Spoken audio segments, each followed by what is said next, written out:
Free मध्ये आम्ही provide करू. तर हा जो एवढा कोर्स असतो याच्यामध्ये थ्रेडिंग, ब्लीच, फेशियल हे सर्व सामान आम्हीच प्रोव्हाइड करू तुम्हाला आणि टेलरिंगचा पण. तर आता सुद्धा नाही घेते मी, कारण हेच मला हो नाही ठीक आहे. म्हणजे कोणते पण दोन्ही आता माहिती मला सर्वच द्यावं लागतं. तर त्यामध्ये काय असतं की मुलींना 1 महिन्याचा टाइम पिरियड आहे आणि डिप्लोमा त्यांना आपलं सर्टिफिकेट, डिप्लोमा 6 महिन्याचा असतो, सर्टिफिकेट मिळते. त्यांना जर असं वाटलं की नाही आम्हाला गव्हर्नमेंटच्या स्कीम काही घेणं आहे, लोन उचलायचं आहे किंवा कोणाला आपलं पार्लर सेटअप करायचं आहे, तर आमच्या फाउंडेशन थ्रू आम्ही त्यांना ते सेटअप करून देतो.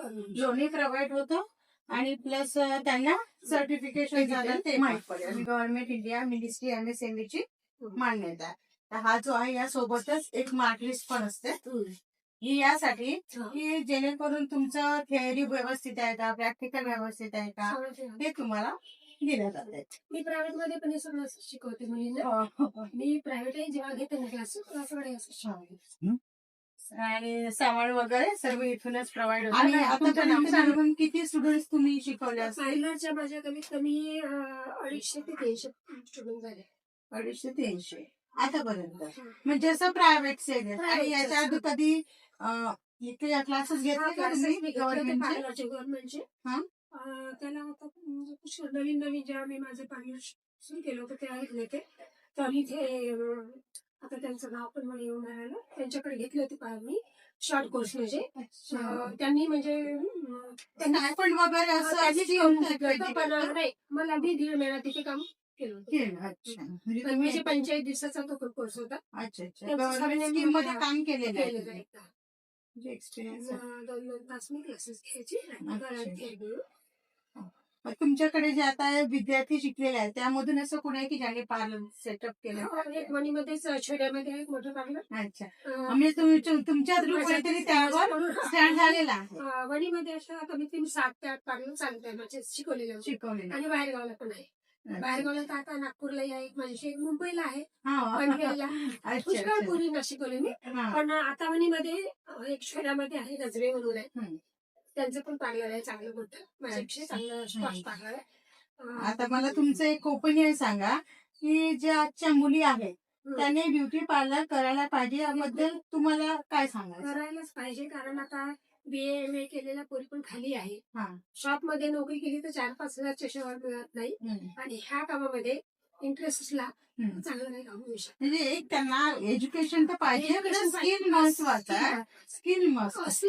माझ्याकडे जी मुली वर्धेला तिचे ती MIDC मध्ये जॉब आहे तिला, तरी पण ती पार्लरचं करतेच घरी. संडेला ती आपलं घरच्या फॅमिलीचं काम करते ती.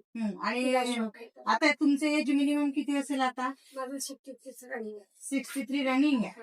तुम्हाला असं वाटत नाही की आता कोण क्लोज केलं पाहिजे, थांबलं पाहिजे? मी असं वाटते मला की मी ज्या दिवशी इथून जाईल तर माझ्या कस्टमरने मला काय मी थ्रेडिंग करून आणते, बस अजून या वयाचे तुम्हाला दिसते आणि मी काम करते. मग जे महत्वाचं म्हणजे कोरोनापासून मी बाहेर जाऊन मेकअप कमी केले, कारण म्हणून मी हे काम स्वतःच माझं करते. आज आपण जे भेट दिलेली आहे मिलू पंजवानी यांना, तर यांचं एज 63 इयर आहे. आणि महत्वाचं म्हणजे यांचं ओपिनियन असं आहे, आता हार्डली 45 जर 50 एज झाला, महिला म्हणतात की झालं आता आमच्याच्याने होत नाही, बस संपलं. पण ह्या ज्या ताई आहेत त्या इन्स्पिरेशन आहे या महिलांसाठी की आता आमचं संपलं, आम्ही करू शकत नाही. अशा ज्या डिमोटिवेट झालेल्या महिला, तर मिनिमम मला असं वाटतं की कमीत कमी हा व्हिडिओ ज्या बघतील त्यांच्यासाठी हे बेस्ट इन्स्पिरेशन आहे की स्किल हे घेण्याची एज नाही आहे आणि देण्याची एज नाही आहे. महत्वाचं म्हणजे देत राहा. आमचे जे गुरु धर्मगुरू आहे त्यांचं आम्ही गाईड करतो, ऐकतो. ते म्हणतात की खाली नाही राहायचं, तुम्हाला जास्त नाही, थोडं तुम्ही जे देऊ शकता ते द्या.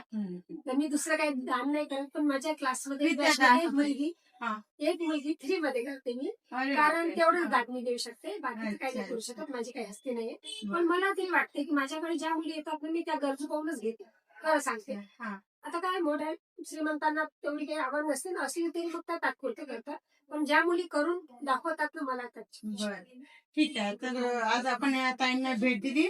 अनुभव खूप चांगला आणि महत्वाचा म्हणजे यांच्याकडून खूप काही म्हणजे आता एवढ्या मी जेवढ्या भेटी दिल्या आतापर्यंत जेवढं काम केलं 15 ते 20 वर्षामध्ये फर्स्ट तुम्ही आहे की ज्यांचे विचार असे आहेत आणि हात टाकलेले नाहीये मेन म्हणजे. माझे सगळे कस्टमर काही ज्यांचे लग्न होऊन आले आहे तेव्हापासूनचे, आणि ज्या मुली लग्न होऊन गेल्या त्या पण म्हणतात की नाही ताईकडेच करायचं. म्हणजे त्यांना एवढं म्हणजे आहे आवड. मी ते आमच्या गुरु सांगते का तुम्ही कोणतेही काम खुशीने करा आणि इमानदारीने करा, आणि हेच मी शिकवते पूर्ण.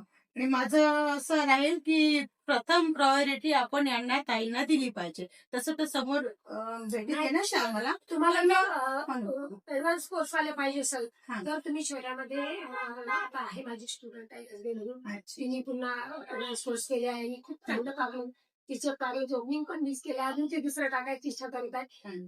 मस्त मला चांगला आनंद होते. तसंच मुलींनी करणार आहे.